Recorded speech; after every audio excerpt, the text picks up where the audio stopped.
नमस्कार दोस्तों, स्वागत है आप सभी का हमारे YouTube चैनल इंजीनियर सत्या में। आशा करता हूँ आप सभी लोग अच्छे होंगे और अच्छे से अपनी पढ़ाई कर रहे होंगे। तो चलिए आज हम देख लेते हैं यूपी ट्रिपल एससी जेई का टेक्निकल पेपर 2015 में कैसा आया था। ये 2015 का होगा और टोटल टेक्निकल हम सॉल्व करेंगे इसमें।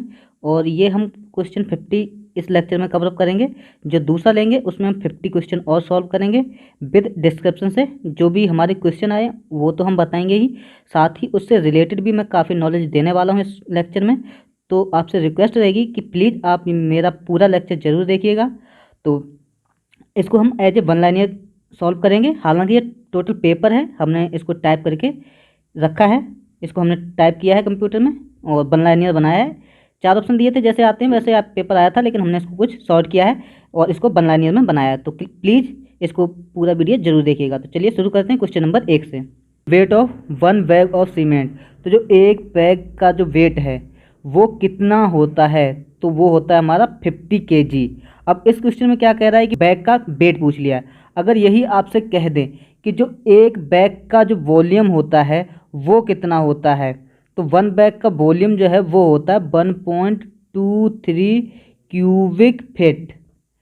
फिट में हमारा 1.23 क्यूबिक फीट होता है। यही अगर पूछ दे कि इस क्यूबिक मीटर में कितना होता है, तो वो होता है हमारा 0.0347 क्यूबिक मीटर। ये तो हमारा एक बैग का जो वॉल्यूम है वो होता है। अगर इसी में आपसे ये पूछते कि जो सीमेंट है उसकी जो डेंसिटी है, घनत्व है, वो कितना होता है, जो सीमेंट की डेंसिटी है वो होती है हमारी 1440। ये भी आपको याद रखनी है, काफ़ी एग्जामिनेशंस में पूछ देता है। और जो डेंसिटी का जो मात्रक होता है किलोग्राम पर क्यूबिक मीटर हो जाता है। अब तीसरी चीज़ अगर ये पूछ दे कि एक क्यूबिक मीटर में कितने बैग सीमेंट आता है, तो वो आता है हमारा 28.8। इसको हम सॉल्व कर लेते हैं। वो कैसे करते हैं, उसमें हम 1440 में क्यों डेंसिटी है अपॉन वेट 50 kg का वजन भाग दे देंगे एक बैग का, तो ये हमारा 28.8 के समथिंग आ जाता है। तो एक क्यूबिक मीटर में जो है हमारे 28.8 बैग आते हैं। अगला क्वेश्चन कह रहा है कि Los Angeles machine is use to test aggregate. तो जो लॉस एंजल मशीन है वो हम एग्रीगेट पर कौन सा टेस्ट करने के लिए उपयोग में लाते हैं, तो उसको हम अब्रेशन टेस्ट जिसको बोलते हैं, और या फिर क्रशिंग टेस्ट भी बोल देते हैं, उसको ज्ञात करने के लिए हम लॉस एंजल मशीन का उपयोग करते हैं। अब इसमें क्या होता है कि क्रशिंग टेस्ट हम क्यों यूज करते हैं, कोई भी एग्रीगेट है वो कितना टूट रहा है बारीक कणों में। क्रशिंग मतलब ये टूटना है, कितना मतलब इसके छोटे छोटे टुकड़े हो रहे हैं। इसके लिए क्या होता है कि एक ऑपरेटर्स होता है जिसे लॉस एंजल मशीन बोलते हैं, वो एक जिसको बोल सकते हैं कि चक्की सा मान लो, एक डब्बा सा रहता है ऐसा गोल, उसके अंदर क्या रहता है, कुछ बॉल्स पड़ी रहती हैं जो गोल होती हैं, जो गोली बोल सकते हैं इनको। इन गोलियों की जो संख्या है वो कितनी होती है, वो हमारी 6 से 12 रखी जाती है। और इन बॉल्स का जो वेट है वो कितना होता है, वो एक बॉल का जो वेट है वो 390 ग्राम से 445 ग्राम के बीच में लाई करता है। और एक चीज़ और याद करने लायक है इसमें कि जो बॉल है उसका डाया कितना होता है, तो उसका जो डाया है वो अप्रॉक्सीमेटली हमारा 48 mm के समथिंग होता है। अप्रॉक्सीमेटली होता है ये 48 mm इसके समथिंग होता है। और इसके लिए जो हम फॉर्मूला यूज करते हैं वो होता है एब्रेशन टेस्ट के लिए जो एब्रेशन वैल्यू निकालते हैं, एब्रेशन वैल्यू इक्वल टू होता है, शॉर्ट में लिख देता हूँ, AB इक्वल टू होता है W1 माइनस के W2 अपॉन के W1 इंटू 100।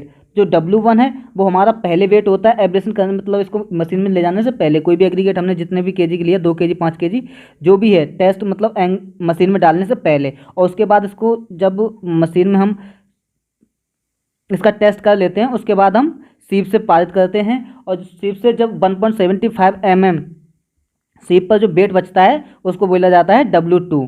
वो हम ज्ञात कर लेते हैं और उसमें हम इस फॉर्मूले में रख के उसकी एब्रेशन वैल्यू ज्ञात कर लेते हैं।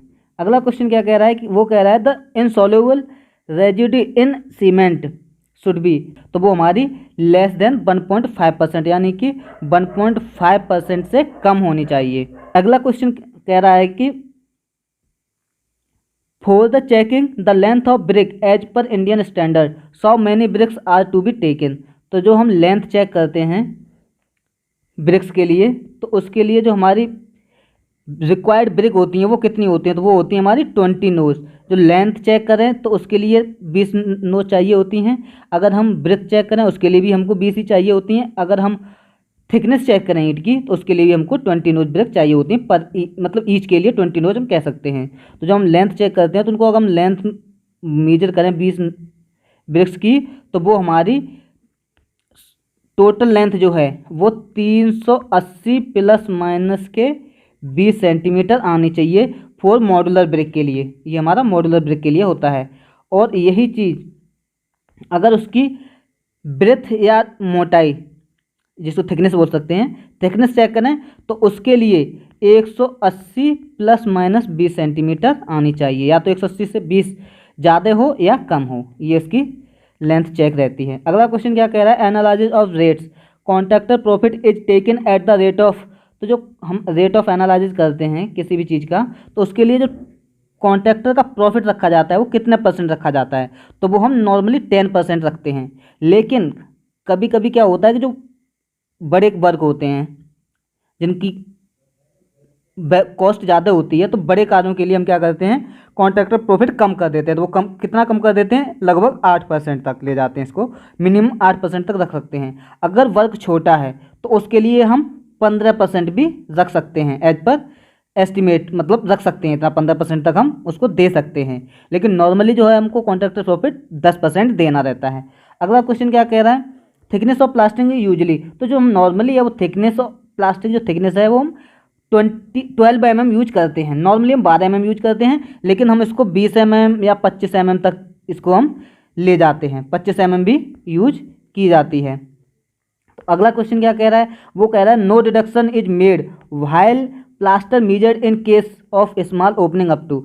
तो जो कोई भी स्ट्रक्चर है उसमें हम कितने स्क्वायर मीटर तक की डिडक्शन के लिए हम उसमें डिडक्शन नहीं करेंगे। अगर कोई बिल्डिंग है, ये हमारी कोई वॉल है हमारी, अगर तो इसमें कोई ओपनिंग दे रखी है, अगर ये ओपनिंग 0.5 स्क्वायर मीटर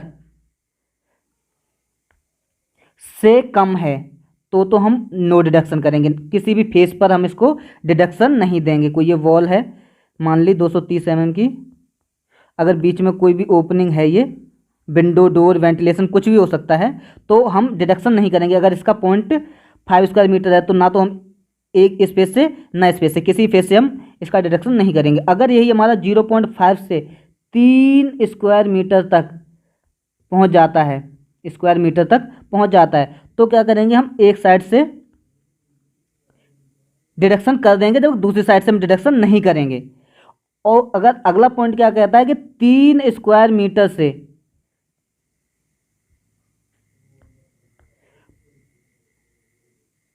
ज़्यादा है, अगर डिडक्शन 3 स्क्वायर मीटर से ज़्यादा हो गया है, तो उसके लिए क्या करेंगे, हम दोनों फेस से डिडक्शन करेंगे। उस ओपनिंग का जो भी डिडक्शन है वो हम ओपनिंग डिडक्शन कर देंगे।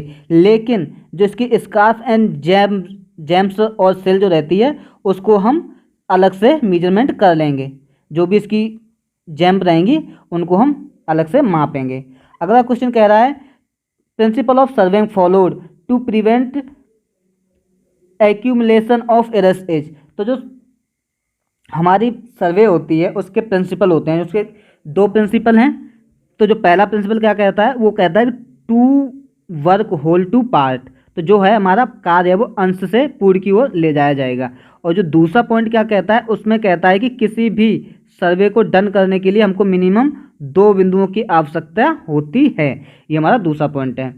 अगला क्वेश्चन क्या कह रहा है, वो कह रहा है as per Indian standard the length of one link in 30 metric chain is. तो जो 30 मीट्रिक चैन होती है उसमें एक लिंक की जो दूरी है या लंबाई है, एक लिंक की लंबाई है वो हमारी 20 सेंटीमीटर होती है। अब आपको ये भी बताते चलूँ कि जो 20 मीट्रिक चैन होती है उसमें भी जो लिंक की लेंथ है वो हमारी 20 सेंटीमीटर ही होती है।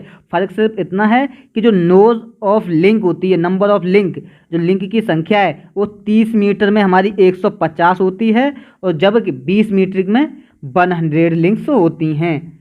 ये आपको याद रखना है, कई बार पूछ देता है एग्जामिनेशंस में, तो ये आपको याद रखनी है। अगला क्वेश्चन क्या कह रहा है, अगला कह रहा था क्वेश्चन नंबर 10 था if radius bearing of a line is, तो जो रेडियस बेरिंग है वो कितनी दे रखी है इसमें, एन नॉर्थ से वेस्ट की तरफ 87 डिग्री दे रखा है। तो कह रहा है it's whole circle bearing is, तो इसकी WCB कितनी हो जाएंगी, तो वो हो जाएगी हमारी 90 प्लस 90, ये भी 90 और प्लस के ये 90 और प्लस के ये 3 डिग्री बचे यहाँ पे, तो ये हो जाएंगे इनको सबको जोड़ देंगे तो हो जाएगी हमारी 273 डिग्री।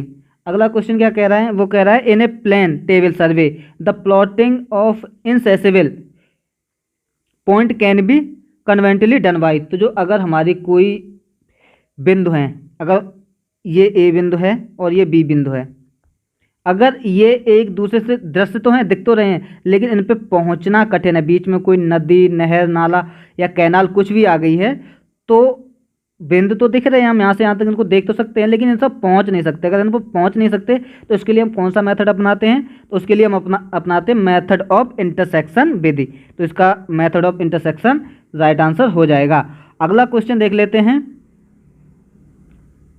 वो कह रहा है line joining point of equal elevation on earth surface is called, तो जो पृथ्वी पर समान एलिवेशन वाले कोई बिंदु हैं उनको जोड़ने वाली जो रेखा है वो क्या कहलाती है, तो वो हमारी, ये मान लो इसका ए का एलिवेशन है वो 20 मीटर है, बी का भी 20 है, सी का भी 20 है एंड डी का 30 है, तो हम समान एलिवेशन वाले बिंदुओं को मिलाएंगे, ए से बी मिल जाएगा, बी से सी मिल जाएगा, लेकिन डी तक नहीं मिलाएंगे। अगर डी 30 की कोई ई बिंदु हमारा 30 है तो ये ई से डी मिल जाएगा, अगर ये 30 मीटर है, तो यानी समान एलिवेशन वाले बिंदुओं को मिलाने वाली रेखा वो हमारी कंटूर लाइन कहलाती है। अगला क्वेश्चन क्या कह रहा है, if angle of internal friction of soil is 30 degree coefficient of active earth pressure, तो जो एक्टिव अर्थ प्रेशर का जो फॉर्मूला होता है coefficient of active earth pressure is equal to होता है हमारा 1 माइनस के sine phi upon 1 plus sine phi. आपको एक और बात बता दूं, जो एक्टिव अर्थ प्रेशर के लिए तो ये होता है, अगर यही पैसिव अर्थ के लिए पूछ दे तो उसके लिए भी हम आपको सॉल्व करा देंगे। पहले एक्टिव अर्थ प्रेशर सॉल्व कर लेता हूं, तो इसकी 1 माइनस साइन 30 की वैल्यू कितनी हो जाती है, 1/2 अपॉन 1 प्लस 1/2, जो sine phi equal to 30 degree हम रख देंगे इसमें, फाई की वैल्यू कितनी दे रखी है 30 डिग्री, तो साइन 30 की वैल्यू 1/2 होती है। इसको सॉल्व करेंगे तो ये हमारी 1/2 अपॉन 3/2 आ जाएगा, 2 से 2 कैंसिल हो जाएगा, ये 1/3 इसका आंसर हो जाएगा। यही अगर आपको ये कह दे कि passive coefficient of passive earth pressure हमको बताइए, तो उसके लिए होता है 1 प्लस साइन फाई, इसमें क्या हो जाता है प्लस चिन्ह ऊपर आ जाता है और माइनस चिन्ह नीचे चल जाता है, तो इसको सॉल्व करेंगे तो क्या हो जाएगा 1 प्लस 1/2 साइन फाई की वैल्यू 30 डिग्री दे रखी है, 30 की वैल्यू 1/2 होती है, तो ये हो जाएगा 1 माइनस 1/2। इसको सॉल्व करेंगे 3/2 होल अपॉन 1/2, 2 से 2 कैंसिल, तो इसका पैसिव अर्थ के लिए अगर पूछा जाए तो पैसिव अर्थ प्रेशर जो हो जाएगा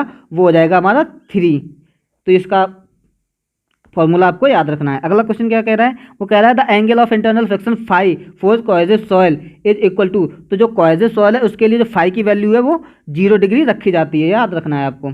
अगला क्वेश्चन कह रहा है कि plasticity index of soil is equal to, जो प्लास्टिसिटी इंडेक्स है सॉइल के लिए वो कितना होता है, वो होता है लिक्विड लिमिट माइनस के plastic limit, liquid limit minus plastic limit equal to plasticity index. Next question क्या कह रहा है, वो कह रहा है कि कोएफिशिएंट ऑफ यूनिफॉर्मिटी इज, तो जो कोएफिशिएंट ऑफ यूनिफॉर्मिटी होती है वो उसका फॉर्मूला होता है D60/D10। नेक्स्ट कह रहा है कि maximum size of clay particle is, तो जो maximum size of clay particle का होता है वो हमारा होता है 0.002 mm। नेक्स्ट क्वेश्चन कह रहा है if salt is added in water the surface tension of water will, तो जो सरफेस टेंशन है पानी का वो कैसा होगा, अगर उसमें साल्ट मिला दिया जाए तो वो इंक्रीज होगा। इसी के साथ उसकी डेंसिटी भी है वो भी क्या होती है हमारी इंक्रीज होती है, घनत्व भी इंक्रीज होता है अगर पानी में साल्ट की मात्रा बढ़ा दी जाए, साल्ट मिला दिया जाए। नेक्स्ट क्वेश्चन कह रहा है कि when Meta centre and centre of gravity of any floating body consider the floating body will be, तो वो क्या होगी इन नेचुरल इक्विलिब्रियम, तो वो हमारी बॉडी नेचुरल इक्विलिब्रियम में होगी।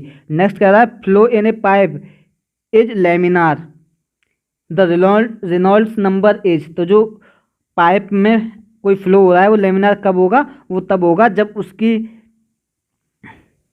रेनॉल्ड नंबर है वो हमारी लेस देन 2000 होगी।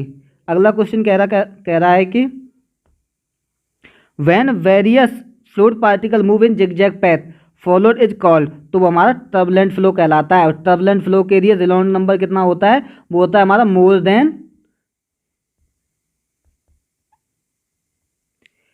4000, यानी 4000। 4000 से ज़्यादा होने पर, रेनॉल्ड्स नंबर अगर 4000 से ज़्यादा है तो हमारा जो फ्लो है वो हमारा टर्बुलेंट फ्लो कहलाएगा। अगला क्वेश्चन कह रहा है कि the colour of upper part of kilometre stone on road side is case of state highway is, तो उसके लिए कैसा होता है, वो होता है हमारा ग्रीन कलर। अदर कलर देख लूँ मैं, तो जो क्वेश्चन है उसका तो आंसर हो जाएगा हमारा ग्रीन कलर।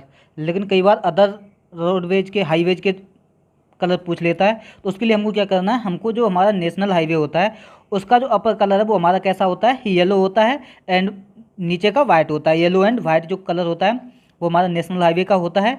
और स्टेट हाईवे का क्वेश्चन में पूछा ही गया है, जिसका कि ग्रीन कलर होता है और वाइट होता है। एंड सिटी या डिस्ट्रिक्ट रोड की पूछ लिए तो उसके लिए हमको ब्लैक एंड वाइट करना है। ऊपर का जो कलर होता है वो हमारा कैसा होता है, वो ब्लैक होता है, नीचे का वाइट होता है। एंड अगर रूरल रोड पूछ ले ग्रामीण इलाकों के लिए, तो उसका जो कलर है वो ऑरेंज कलर होता है, नीचे वाइट तो होता ही है। एंड सभी में ये जो लिखा रहता है वो ब्लैक कलर से लिखा रहेगा। क्वेश्चन नंबर 23 कह रहा है the breadth of broad gauge is, जो ब्रॉड गेज है उसकी जो ब्रेथ रहती है वो कितनी रहती है, वो हमारी रहती है 1.676 मीटर। अगर यही पूछ दे कि मीट्रिक गेज की जो ब्रेथ रहती है वो कितनी रहती है, तो मीट्रिक गेज के लिए हम रखते हैं 1.00। और जो मैक्सिमम गेज यूज होती है तो वो होती है हमारी ब्रॉड गेज यूज की जाती है। रेलवे में सबसे ज़्यादा ब्रॉड गेज यूज की जाती है 1.676, जिसकी ब्रेथ रहती है। दो रेलवे के बीच की जो दूरी रहती है रेलवे लाइन की, ये कोई रेल लाइन है तो उसके जो बीच की दूरी है वो कितनी होती है, 1.676। अगला क्वेश्चन देख लेते हैं, वो कह रहा है कि the maximum allowable super elevation is, जो मैक्सिमम अलाउबल सुपर एलिवेशन है वो हमारा 1/18 रखा जाता है, ये हमको याद रखना है।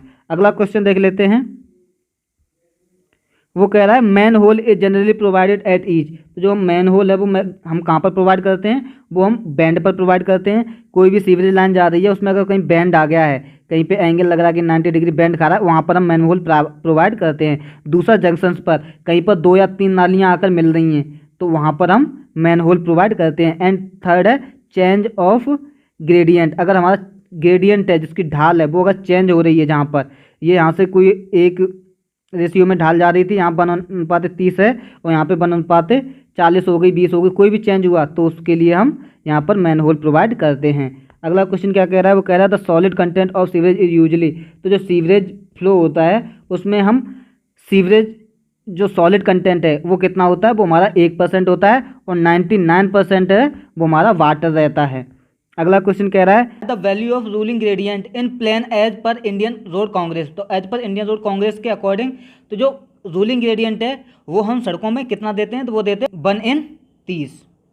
अगला क्वेश्चन कह रहा था dissolve oxygen concentration with the increase in temperature of water, अगर पानी का तापमान बढ़ रहा है तो उसमें डिजॉल्व ऑक्सीजन पर क्या इफेक्ट पड़ेगा, तो वो हमारी डिक्रीज होगी। अगर उसमें टेम्परेचर बढ़ रहा है पानी का तो उसमें ऑक्सीजन की मात्रा कम होती है। अगला क्वेश्चन देख लेते हैं, वो कह रहा है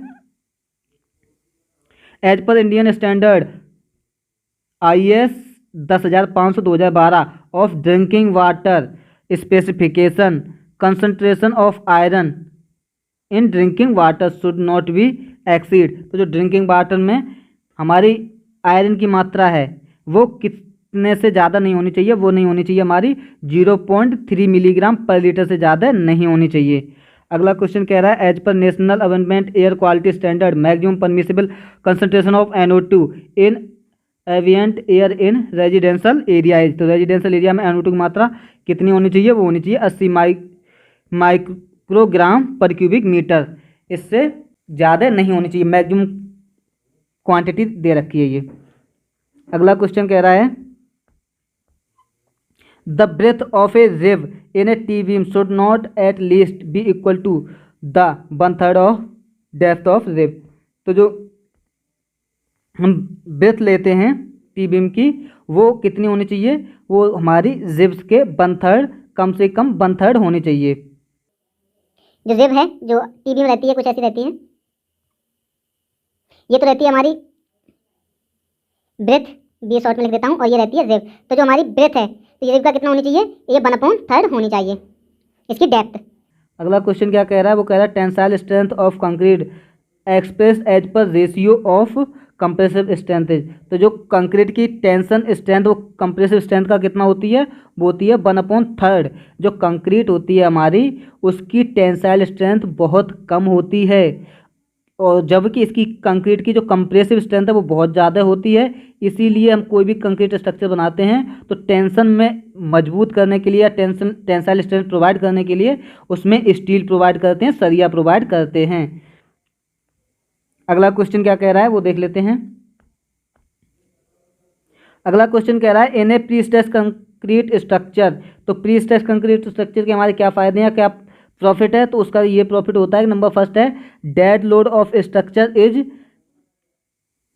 रेड्यूस्ड। तो जो डेड लोड होता है स्ट्रक्चर का वो कम हो जाता है। एंड सेकेंड है cracking of concrete is avoided. जो कंक्रीट में क्रैकिंग है वो भी हमारी काफ़ी हद तक कम हो जाती हैं। एंड नंबर थर्ड है the cost of supporting structure and foundation is reduced. जो फाउंडेशन एंड सपोर्टिंग स्ट्रक्चर की जो वैल्यू आती है, जो कॉस्ट आती है, वो काफ़ी कम हो जाती है। अगला क्वेश्चन देख लेते हैं। वो कह रहा है कि नेक्स्ट क्वेश्चन कह रहा है if sigma s is the stress in bar and tau v d is the design bond stress then the development length of a bar of diameter 5 is given by. तो जो हमारा development length बोलते हैं L D equal to होता है 5 sigma s upon 4 tau b d. इसका answer correct हो जाएगा 5 sigma s upon 4 tau b d equal to development length, जिसको एल डी से डिनोट कर। क्वेश्चन नंबर 35 कह रहा है in the design of 2 way slab restrained at all edges torsional reinforcement required as. तो उसके लिए जो हमारी स्टील की आवश्यकता है वो कितनी होगी, तो वो होती है 0.75 times the area of steel provided at mid span in the same direction. अगला क्वेश्चन कह रहा है in double reinforced section total reinforcement percentage should not exceed. तो जो हमारी डबल रियनफोर्स सेक्शन के लिए टोटल स्टील परसेंटेज कितने से ज़्यादा नहीं होनी चाहिए, तो वो होनी चाहिए हमारी 8% से ज़्यादा इंक्रीज नहीं करनी चाहिए। इसके लिए जो होती है हमको दी जाती है कि 4% भी कई जगह मिल जाएगा, 4% ईच, यानी कि एक साइड के लिए 4% से ज़्यादा नहीं होनी चाहिए। लेकिन ये डबल रियनफोर्स्ड कह रहा है तो डबल के लिए कितना हो जाएगा, 8% सही हो जाएगा। अगला क्वेश्चन देख लेते हैं। वो कह रहा है a reinforced concrete beam supporting on column at end has a clear span 5 metre and 0.5 metre effective depth it carries a total uniformly distributed load 100 kilo newton per metre the design shear force for the beam. तो shear force equal to क्या formula होता है, वो होता है हमारा WL effective upon 2। तो जो W है वो कितना दे रखा है 100 kilo newton per metre, 100 into L effective कितनी दे रखी है, क्लियर स्पान दे रखा है 5 मीटर, तो 5/2। इसको सॉल्व करेंगे तो इसकी वैल्यू 250 किलो न्यूटन आ जाएगी। अगला क्वेश्चन क्या कह रहा है the term characteristic load means that load which has a probability of not being exceed during the life of structure is equal to. तो जो कैरेक्टरिस्टिक लोड होता है वो क्या होता है, तो वो होता है कि 95%। कोई भी कंक्रीट की जो स्ट्रेंथ निकालते हैं हम, तो वो हमारे अगर 100 टेस्ट किए जाते हैं किसी भी बॉडी पर, किसी क्यूब पर, तो उसमें 95% उस स्ट्रेंथ पर पास होने चाहिए, तो वो हमारी कैरेक्टरिस्टिक स्ट्रेंथ कहलाती है, कैरेक्टरिस्टिक लोड कहलाता है। अगला क्वेश्चन देख लेते हैं। वो कह रहा है the tensile strength of concrete is flexure as per IS 456। ये तो आपको याद रखना है, काफ़ी इंपॉर्टेंट है, मैक्सिमम एग्जामिनेशन में पूछा जाता है। इसका आंसर हो जाएगा 0.7/FC के। ये हमको IS 456 में दिया गया है। अगला क्वेश्चन देख लेते हैं। वो कह रहा है for a slab spanning in 2 direction the ratio of span to the depth of slab should not exceed. तो वो कितना होता है हमारा, वो होता है 35। अगला question masonry dam fail due to. जो मशीनरी डैम है वो किसके कारण फेल हो सकता है, तो वो फेल हो सकता है number first tension in the machinery of dam and it's base. तो जो कोई भी डैम बना हुआ है इस प्रकार से, तो ये कब फेल होगा, या तो इसके मशीनरी में और इसके बेस पर टेंशन उत्पन्न हो जाए, यहाँ पर बॉटम में बेस में टेंशन उत्पन्न हो जाए तो ये क्या होगा, डैम हमारा फेल हो जाएगा। दूसरा, ओवरटर्निंग ऑफ द डैम, अगर ये ओवरटर्न हो जाए, इस पर लोड के कारण पानी इधर रहेगा, पानी के लोड के कारण क्या हो जाए कि ये ओवरटर्न हो जाए, पलट जाए, तो हमारा डैम फेल हो जाएगा। And number third, crushing of the machinery at the base of the dam, अगर इसके नीचे से अगर पानी बहता रहा तो इसके नीचे की मिट्टी क्या है, क्रश कर जाएगी, चली जाएगी, और जिसके कारण ये मशीनरी डैम फेल हो जाएगा।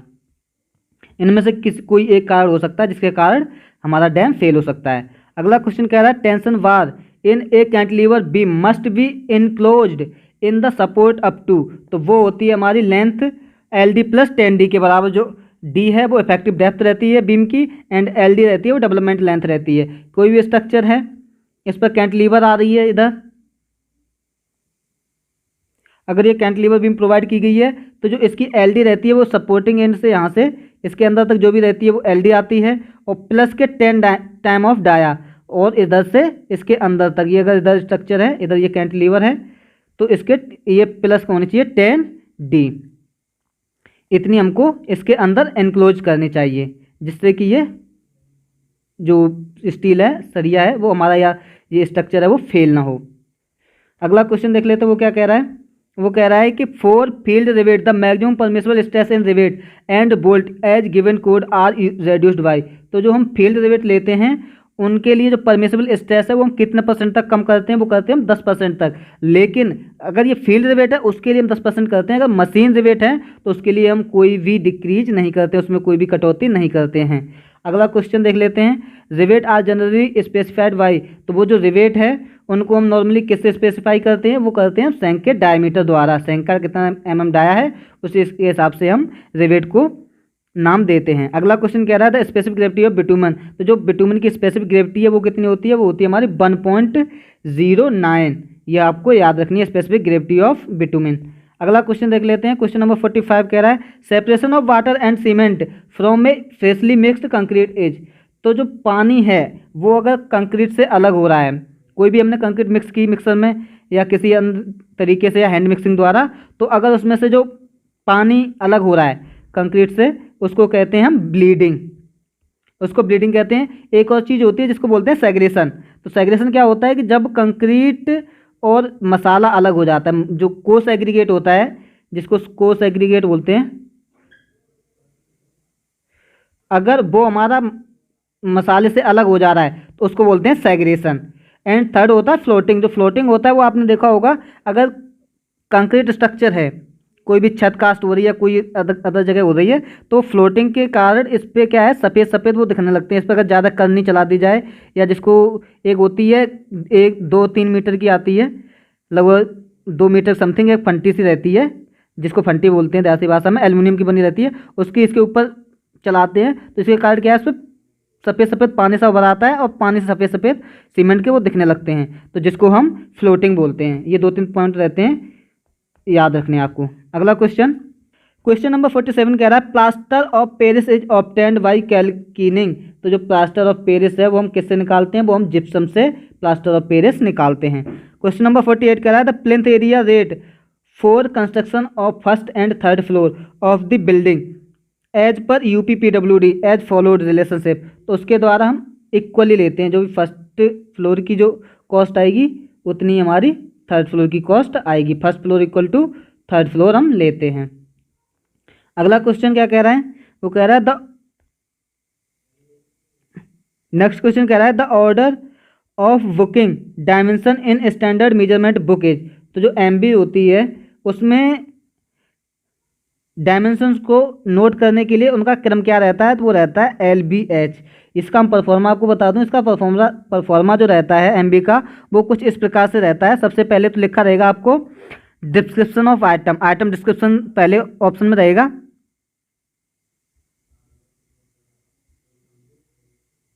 दूसरे में इसमें नोज लिखा रहेगा नंबर, एंड तीसरे में रखा रहेगा L, इसमें चौथे में रहेगा B, एंड पांचवें में रहेगा H हाइट, एंड लास्ट में रहेगा एरिया लिखा रहेगा या क्वांटिटी लिखी रहेगी।